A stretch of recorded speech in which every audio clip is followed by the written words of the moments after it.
Hello students, good morning to all. So आज एक नया टॉपिक स्टार्ट करते हैं, ट्रांसफार्मर।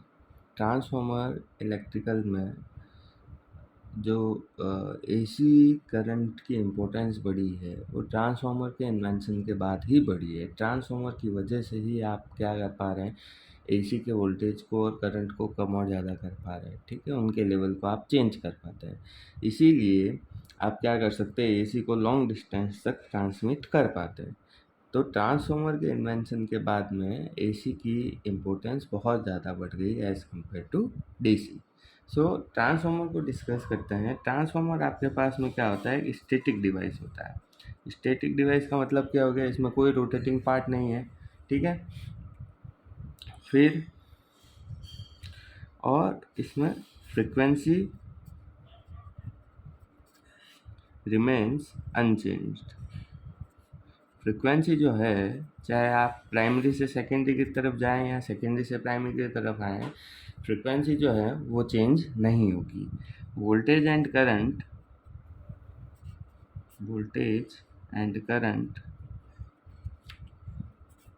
Gate change. यार, तो बेसिकली ट्रांसफार्मर को आप क्या कह सकते हैं, transformer is static device that is used to reduce और change the level of voltage और current from primary circuit to secondary circuit.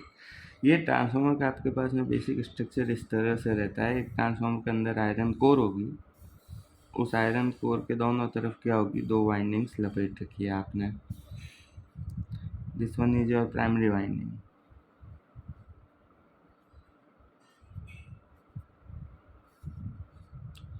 and this will be your secondary winding.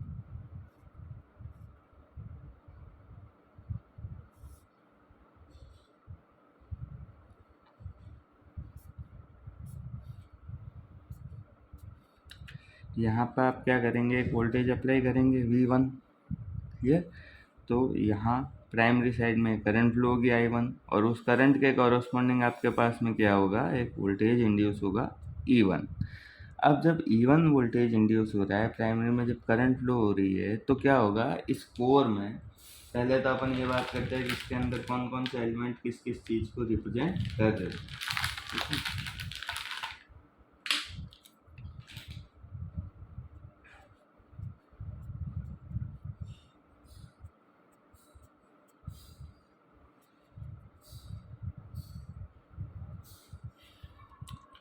ये आपके पास में होगा फ्लक्स φm। क्लियर, ये आपकी primary side हो गई। प्राइमरी साइड बेसिकली किसको कहेंगे, जिस तरफ आप क्या कर रहे हैं, वोल्टेज लगा रहे हैं। और सेकेंडरी साइड किसको कहेंगे, जहाँ से आप क्या कर रहे हैं, आउटपुट को लेंगे। This will be your the secondary side. यहाँ आपका कोई लोड कनेक्ट होगा तो ये आपके पास क्या हो जाएगी, सेकेंडरी साइड हो जाएगी। अब अगर लोड कनेक्टेड है तो यहाँ सेकेंडरी साइड में भी क्या होगी, एक करंट फ्लो होने लग जाएगी I2 और यहाँ आपको क्या मिलेगा, लोड वोल्टेज मिलेगा V2। ठीक है, और यहाँ इंड्यूस्ड ईएमएफ क्या होगा, E2। ठीक है, तो ये आपके पास में बेसिक ट्रांसफार्मर का स्ट्रक्चर रहता है। अब इसमें ये जो कोर है, ये आपके पास में कहलाती है कोर। कोर किस चीज़ की बनी हुई होगी, ये कोर बनी हुई होती है high grade alloy silicon steel. ठीक है, इसके अलावा आजकल जो मटेरियल यूज़ हो रहे हैं CRGO एंड NCRGO। क्या है CRGO का मतलब, cold rolled grained oriented silicon steel. और इसका क्या है, non cold rolled grain oriented silicon steel, N tends to non. And CRGO means cold rolled grain oriented silicon steel. तो यहाँ एक क्वेश्चन अपने दिमाग में आना चाहिए कि क्यों यूज़ कर रहे हैं ये इतने डिफरेंट टाइप्स के मटेरियल, क्यों यूज़ कर रहे हैं अपन, क्या इनकी बेनिफिट्स है। तो बेसिकली जो ट्रांसफार्मर की कोर है, इस कोर के अंदर आपके पास में क्या होता है, कोर लॉसेस। कोर लॉसेस वापस आपके पास में दो तरह के होते हैं, hysteresis losses, and eddy current. ठीक बात है, hysteresis losses and eddy current losses. To reduce these hysteresis losses, we should use a material which has the less BH curve. BH curve, आपने BH curve का concept पढ़ा होगा। BH curve must be minimum। ठीक है, BH curve जितना छोटा होगा hysteresis losses उतने ही कम होंगे। तो आपके पास में जो CRGO and cold rolled grain oriented silicon steel जो है, इनके लिए आपके पास में जो BH कर्व की वैल्यू है वो बहुत नैरो है।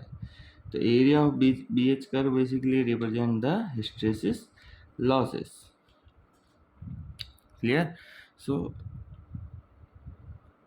Area of BH curve must be minimum to reduce the hysteresis losses, and to reduce eddy current losses we use laminated structure. What is the meaning of eddy current losses and what this laminated structure will do? Let us discuss properly.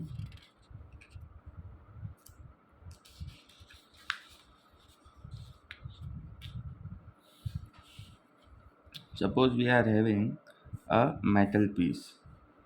देखिएगा, आप ध्यान से देखिएगा, ये एक metal piece है आपके पास में। अब इसका कोई टोटल रेजिस्टेंस R जो है वो R इक्वल टू क्या हो जाएगा मेरे पास में, ρL/A। ठीक है, ये पूरा इसका एरिया था अपने पास में। अब आपने ये फर्स्ट कंडीशन हो गई। अब आपने सेकंड कंडीशन में क्या किया, इसको एरिया को, ये पूरे पीस जो था आयरन का, उसको स्मॉल लेयर्स में डिवाइड कर दिया। क्लियर? तो अब यहाँ पे जो एरिया है वो क्या हो गया, जैसे सपोज यहाँ मैंने n पीसेज में डिवाइड किया है, तो area will be equal to what, A2 will be equal to what, A/n। n pieces में आपने डिवाइड कर दिया है इसको। लेंथ तो वो क्यों है ना आपके पास में, ये लेंथ तो इतनी है, बस एरिया को आपने क्या कर दिया है, n पीसेज में डिवाइड कर दिया है। तो R2 will be equal to ρL/A2। तो ρL/A, ये n ऊपर आ जाएगा आपके पास में, तो NR, इसको 1 नाम दे देते हैं, NR1। So R2 will be equal to n times of R1। तो ये आपके पास में रेजिस्टेंस इतना ज़्यादा बढ़ गया। तो रेजिस्टेंस बढ़ने से बेनिफिट क्या हुआ, बेसिकली एडी करंट को अगर आप हिंदी में सुनेंगे तो इसका मतलब होता है भंवर धारा है। ये जो आपके पास में पूरा आयरन का सॉलिड पीस है, जब इसके अंदर फ्लक्स जनरेट हो रहा है, बेसिकली क्या है, ये कोर का ही तो पार्ट है। ये इस कोर को ही तो एक छोटे फॉर्म में मैंने रिप्रेजेंट किया है। तो इस कोर के अंदर जब फ्लक्स फ्लो हो रहा है, ये जब फ्लक्स इसके अंदर से पास हो रहा है,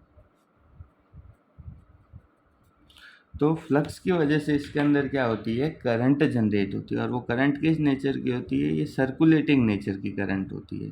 हाँ, तो ये सर्कुलेटिंग नेचर की करंट जो है, इनको कहते हैं अपन एडी करंट।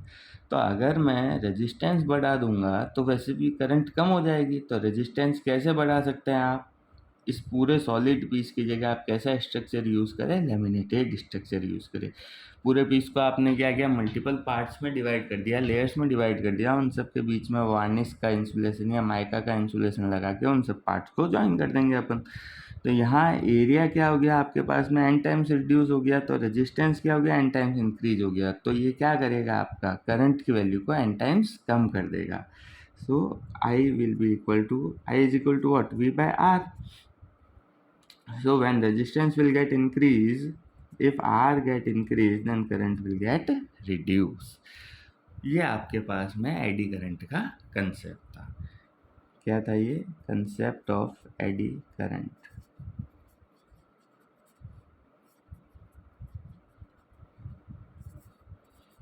ठीक है, अब यहीं पे कंसेप्ट ऑफ हिस्टैरिसीस लॉसेस की भी बात कर लेते हैं।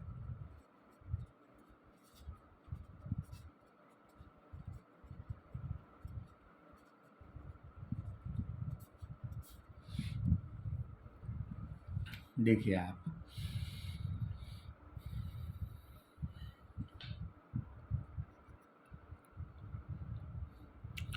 देखिए कंसेप्ट ऑफ हिस्टैरिसीस लॉसेस की बात करनी है अपने को। तो कंसेप्ट ऑफ हिस्टैरिसीस लॉसेस क्या कहता है? जो बेसिकली हिस्टैरिसीस लॉसेस हैं वो ज़्यादा होंगे किस केस में? अगर जो मटेरियल आप यूज़ कर रहे हो उसका बीएच कर्व बहुत वाइड है, अगर उसका बीएच कर्व आपके पास में ज़्यादा वाइड है तो उसमें हिस्टैरिसीस लॉसेस भी क्या होंगे? ज़्यादा होंगे। ठीक है, अब इसका क्या सिग्निफिकेंस क्या है? देखिए आप, ट्रांसफार्मर की जब कोर है आपके पास में, ये ट्रांसफार्मर की कोर है कंप्लीट, ये एक सिंपल ट्रांसफार्मर की कोर बना दिया आपने। ठीक है, तो अब यहाँ पे जब इसके अंदर फ्लक्स फ्लो हो रहा है तो आपके पास में अल्टरनेटिंग क्वांटिटी, फ्लक्स भी अल्टरनेटिंग नेचर का होगा। जो फ्लक्स जनरेट हो रहा है phi equal to phi m sine omega t, यही नेचर होगा उस फ्लक्स का भी आपके पास में।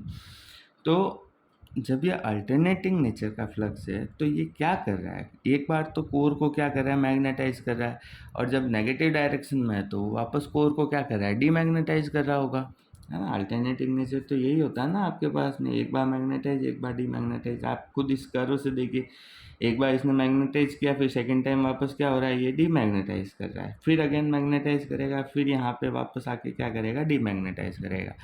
तो कोर के अंदर जो पार्टिकल्स हैं, जो एटम्स है, वो क्या हो रहे हैं? एक बार मैग्नेटाइज हो रहे हैं, एक बार डीमैग्नेटाइज, मैग्नेटाइज डीमैग्नेटाइज। जो इस प्रोसेस में उनका एनर्जी लॉस हो रहा है, that is your hysteresis losses. तो बीएच कर्व जितना कम होगा, मतलब वो मैग्नेटाइज और डीमैग्नेटाइज होने में जितनी कम एनर्जी लॉस करेगा, उतना ही हिस्टैरिसीस लॉसेस आपके पास में क्या होगा? कम होगा।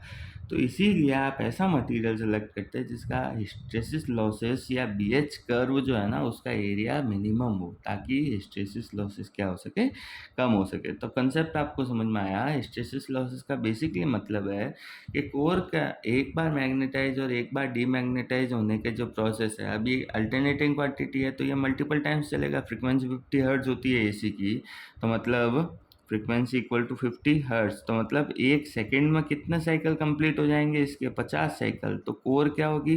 50 बार मैग्नेटाइज होगी और 50 बार डीमैग्नेटाइज होगी। तो इतने फ्रिक्वेंट मैग्नेटाइजेशन डीमैग्नेटाइजेशन में जो एनर्जी लॉस हो रहा है, that is your hysteresis losses. Clear? Concept समझ में आएगा हिस्टैरिसीस लॉसेस का? तो that's why we use high grade alloy silicon steel or CRGO material or NCRGO material to reduce the hysteresis losses, and to reduce the eddy current losses we use laminated structure of the core. I think now concept will be clear. Okay, वापस आता है transformer पे। तो transformer में आपने बात की थी कि ये ट्रांसफार्मर का जो बेसिक स्ट्रक्चर है, जिस तरफ आपने सप्लाई कनेक्ट की वो आपके पास प्राइमरी साइड हो जाएगी, जहाँ से आप आउटकम ले रहे हैं, जहाँ लोड कनेक्ट किया हुआ है वो आपके पास में क्या हो जाएगी? सेकेंडरी साइड हो जाएगी। तो सेकेंडरी साइड हो गई। अब इसमें आपके पास में ट्रांसफार्मर की एक ईएमएफ इक्वेशन भी होती है। पहले अपन वो ईएमएफ इक्वेशन देखते हैं, and what will be the basic working principle of transformer. So transformer works on the principle of mutual induction effect.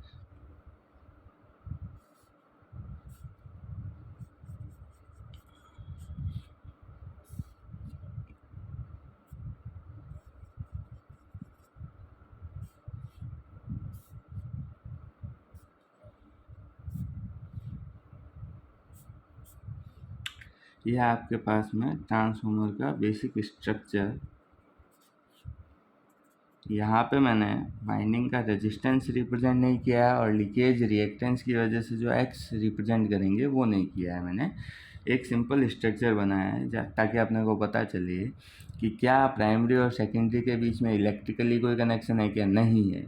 Primary और सेकेंडरी आपस में कहीं कनेक्ट नहीं है, स्टिल एनर्जी प्राइमरी से सेकेंडरी में ट्रांसफ़र हो रही है। तो किस इफेक्ट की वजह से ट्रांसफ़र हो रही है? तो इसका वर्किंग प्रिंसिपल अगर आप लिखेंगे तो ट्रांसफार्मर का वर्किंग प्रिंसिपल आपके पास में क्या होता है, transformer works on the effect of mutual induction effect, mutual induction effect. Because of this effect, energy get transformed from primary to secondary.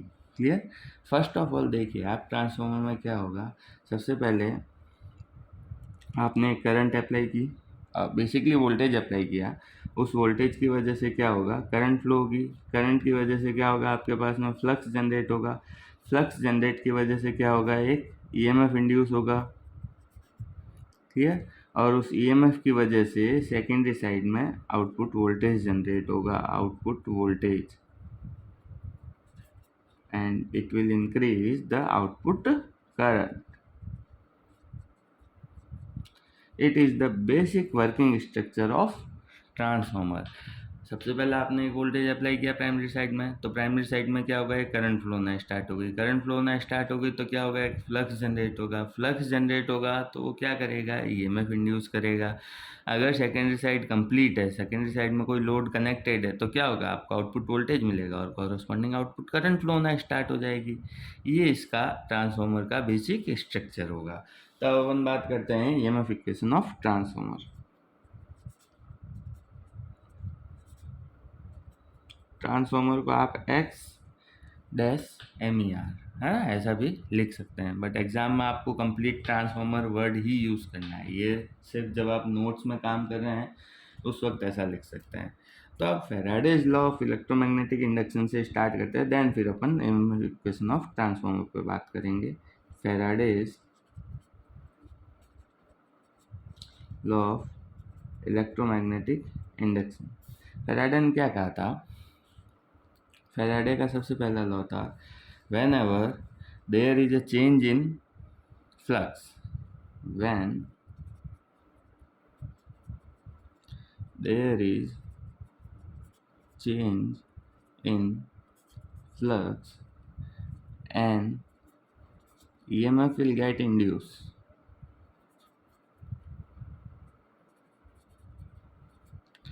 ठीक है, ये तो उसका फर्स्ट लॉ था. सेकेंड लॉ क्या कहता है, the induced EMF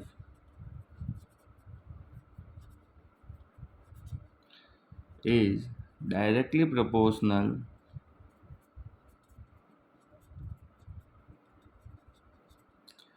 to the rate of change of flux.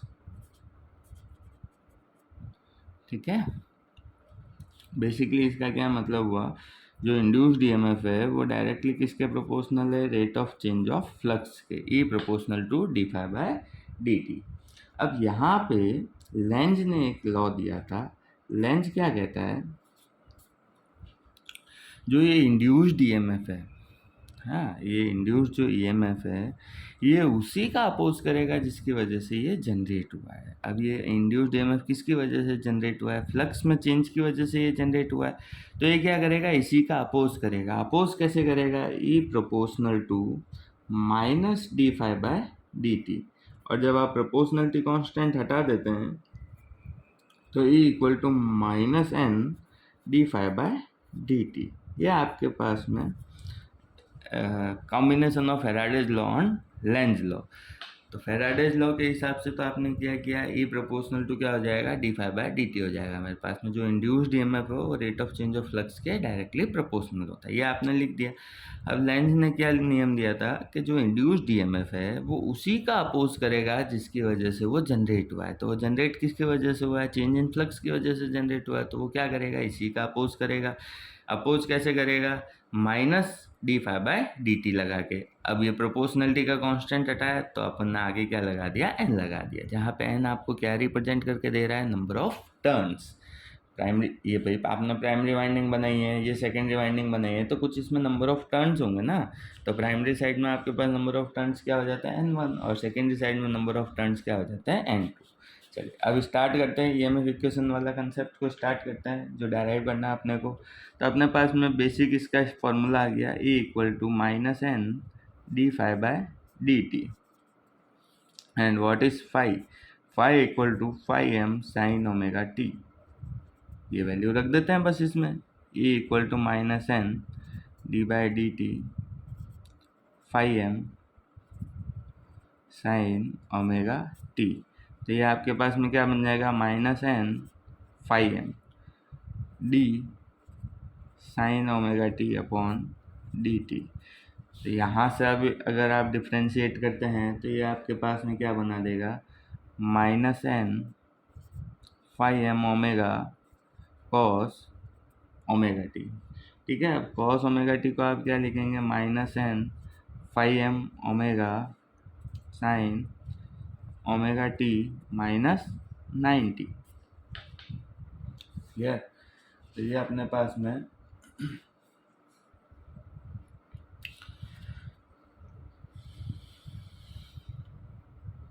ये तो माइनस तो अंदर भेज दिया था, अदरवाइज तो कॉस की जगह क्या लिखते हैं, साइन 90 डिग्री माइनस थीटा।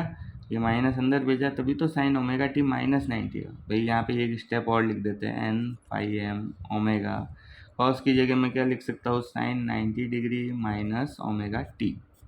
फिर ये माइनस अंदर भेजूंगा तो ओमेगा टी प्लस का हो जाएगा और 90 माइनस का हो जाएगा। ठीक बात है, sine omega t minus 90 degree n phi m omega.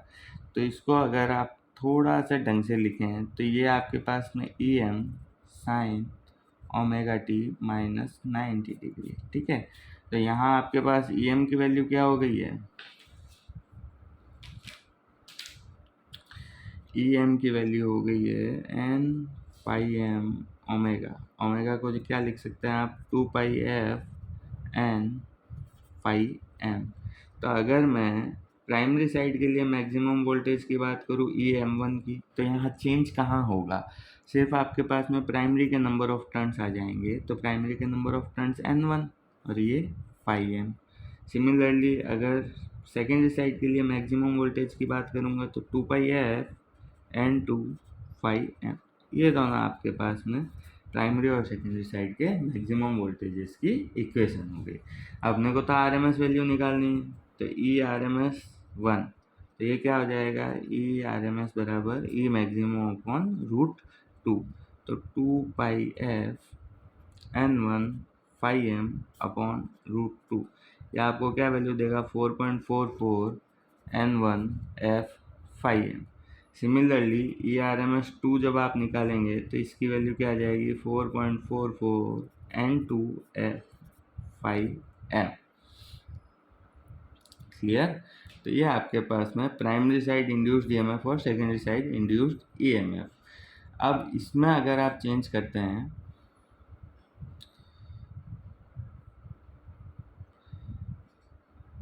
Induced EMF